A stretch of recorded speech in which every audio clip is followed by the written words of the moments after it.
글쓰기가 밥 먹여주는 시대입니다.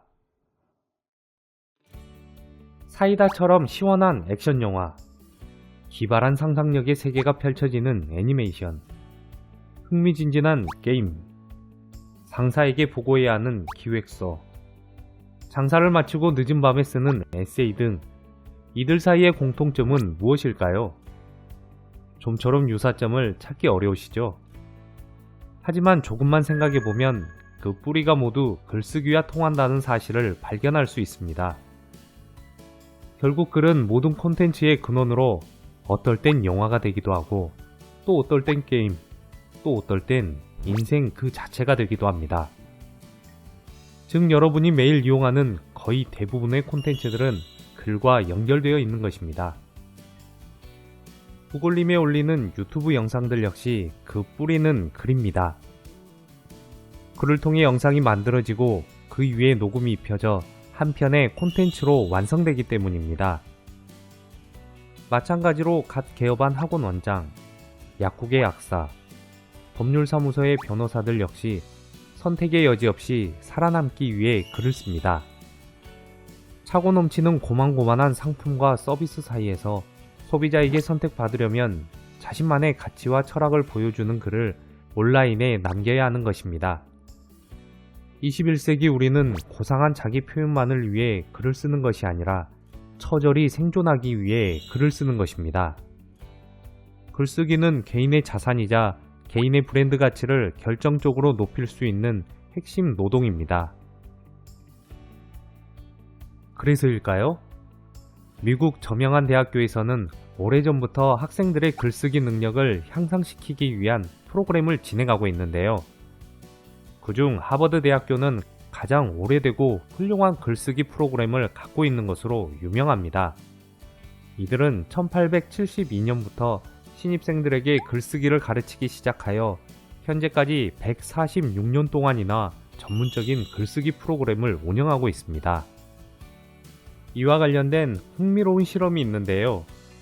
하버드대 로빈 워드 교수가 하버드 졸업생 1600명을 대상으로 하버드 다니면서 어떤 수업이 가장 도움이 되었나요? 라고 묻자 응답자의 90% 이상이 글쓰기 수업이라고 대답했다고 합니다. 하버드 졸업생들이 나이가 들고 승진할수록 글쓰기 능력이 더 중요하다는 것을 절감한다며 글쓰기는 무엇을 꿈꾸든 성공의 관건이라고 입을 모읍니다. 그들이 이토록 글쓰기에 열광하는 이유는 바로 글쓰기가 생존과 직결된다고 믿기 때문일 것입니다.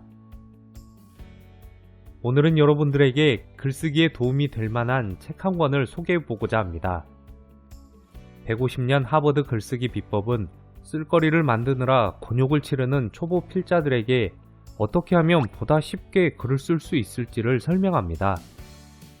설득력 높은 글들의 공통점을 찾아내고 읽을 수밖에 없는 글, 인기 있는 글의 공식 등을 소개합니다. 그리고 그 비법으로 오레오 맵이라는 방법을 제시합니다. 사람들이 읽을 수밖에 없는 글의 공식, 오레오 맵. 1.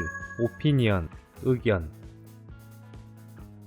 1980년대 초 남부 캘리포니아 대학교의 스파크스 박사는 브리테니커사가 출간한 그레이트 북스 60권 전집에서 논픽션 부분 작가들이 쓴 글의 패턴을 일일이 찾아 분석합니다. 이를 통해 그는 설득력 높은 글들의 공통점을 발견하는데요. 그것은 바로 하나같이 핵심 내용을 먼저 제시하고 이를 보완하는 세부 내용이 뒷받침하는 형식이었습니다. 오레오의 첫 단계인 의견 제시하기는 논리정연한 메시지를 만들 수 있도록 핵심 내용을 명료하게 다듬는 과정이라 볼 수 있습니다. 누구에게, 왜, 무슨 말을 하고 싶은지부터 정리하고 독자에게 전달하고 싶은 의견이나 제안을 더해 핵심 메시지를 완성하는 것입니다. 2. 리즌, 이유와 근거. 핵심적인 의견을 내놓았다면 그 다음으로는 타당한 이유와 근거를 제시해야 합니다. 예컨대 관찰력을 기르려면 집중해서 봐야 한다는 의견을 내놓았다면 상대를 납득시킬 수 있는 적절한 이유가 필요합니다. 여기에 실제로 그 이유를 뒷받침하는 근거가 될 자료도 찾아서 증명해야 합니다. 이를 위해서는 글의 내용과 관련하여 믿을 만한 곳에서 행한 실험이나 테스트, 전문가 인용, 통계 수치 등을 제시해 주는 것이 좋습니다. 시각이 아무리 참신해도 이유와 근거가 부족하면 그 주장은 궤변에 불과할 뿐입니다. 3. example, 사례. 예시와 사례로 증명에 쐐기를 박는 단계입니다. 이 단계에서 언급한 이유와 근거가 이성에 호소하는 증명 방식이라면 예시와 사례는 독자의 마음에 어필하는 방식입니다. 여러분이 쓴 글의 메시지를 가장 명쾌하게 전달하는 방법은 실제 사례를 보여주는 것입니다. 예컨대 과거에 내가 이런 경험을 했다고 실제 그 이야기를 들려주면 이는 세상에 둘도 없는 참신한 사례가 됩니다. 사례와 같은 스토리텔링은 독자의 감정선을 흔들게 되고 필자가 제시하는 방법을 의구심 없이 받아들이게 됩니다. 4. 오피니언, 의견 강조 및 제안. 로마의 정치가 키케로가 연설을 마쳤을 때 청중은 멋있는 연설이었어 라고 말하면서 갈채를 쏟았습니다. 그러나 아테네의 정치가인 데모스테네스가 연설을 마치자 사람들은 자, 이제 우리 함께 행진합시다 라고 말하며 바로 행진했다고 합니다. 잘 쓰여진 글은 행동을 촉발하는 힘이 있습니다.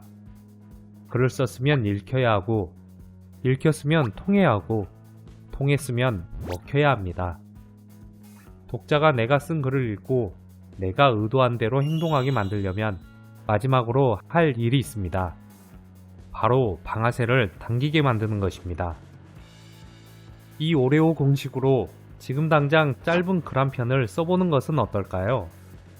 그래도 여전히 쓸 용기가 나지 않는다면 정말 하고 싶은 말을 짧은 한 문장만으로 표현해보면 어떨까요? 시작은 미약할지도 모르지만 여러분의 글쓰기 실력이 향상되는 데 도움이 될 것입니다. 그리고 자신이 쓴 글들이 모여 여러분을 성공으로 이끌어 줄 것입니다. 감사합니다. 부골님이었습니다.